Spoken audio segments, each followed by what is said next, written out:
Teddy বিয়ারের মধ্যে লুকিয়ে রেখেছিল অত্যাধুনিক আগ্নেয়াস্ত্র, কিন্তু তবুও শেষ রক্ষা হলো না, ধরা পড়ে গেল পুলিশের হাতে।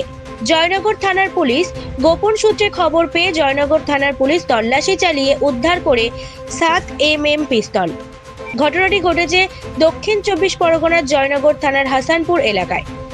সাইফুল লস্কর নামে এক যুবকের বাড়িতে ছোটদের টেডি বিয়ারের মধ্যে থেকে উদ্ধার হয় এই অত্যাধুনিক আগ্নেয়াস্ত্র।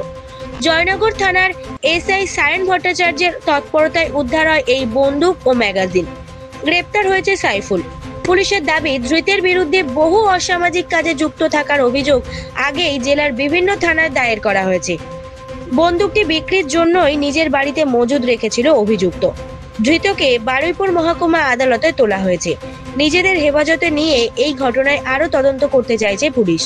মৃন্ময়ী নস্করের রিপোর্ট, জেলার বার্তা।